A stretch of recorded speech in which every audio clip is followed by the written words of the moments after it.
अब म प्रतिनिधि सभा नियमावली 2079 को नियम 213 को उपनियम 1 बमोजिम विविध कारणले लगातार 10 वा सोभन्दा बढी बैठकमा अनुपस्थित निम्नलिखित मान्य सदस्यहरूको अनुपस्थितिको सूचनाहरू सोही नियमको उपनियम 4 बमोजिम सभाको स्वीकृतिको लागि प्रस्तुत गर्दछु। क्रम संख्या 1, मान्य सदस्यको नाम: मान्य सदस्य मनोरमा शेरचन, मिति 2081 10/2 देखि 2081 12/19 सम्म, बैठक संख्या 27, उपस्थित हुन नसक्नुको कारण थेरापी चलिरहेको। क्रम संख्या 2, मान्य सदस्यको नाम: मान्य सदस्य लीलादेवी बोखिम लिम्बू, मिति 2081 11/22 देखि 81 12/19 सम्म, बैठक संख्या 14, पारिवारिक कामले बेलायत जानु परेको।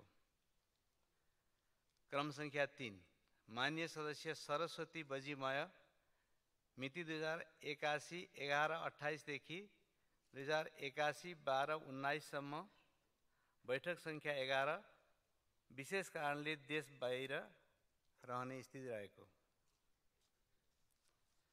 4, मान्य सदस्य रमेश रिजाल, मिति 2081 11/25 देखि मिति 2081 12/19 सम्म, बैठक संख्या 12, कारण वैदेशिक भ्रमणमा। क्रम संख्या 5, माननीय दीपक बोहरा, मिति 2081 11/1 देखि मिति 2081 12/19 सम्म, बैठक संख्या 21।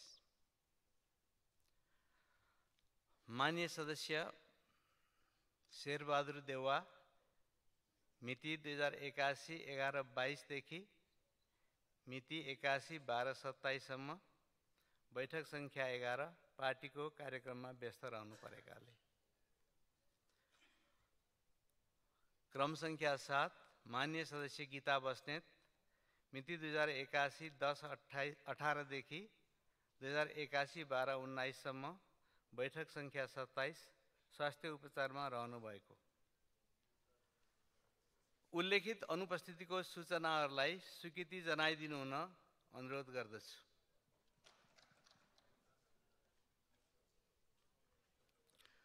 उल्लेखित अनुपस्थितिको सूचनाहरूलाई सभाले स्वीकृति जनाएको म घोषणा गर्दछु।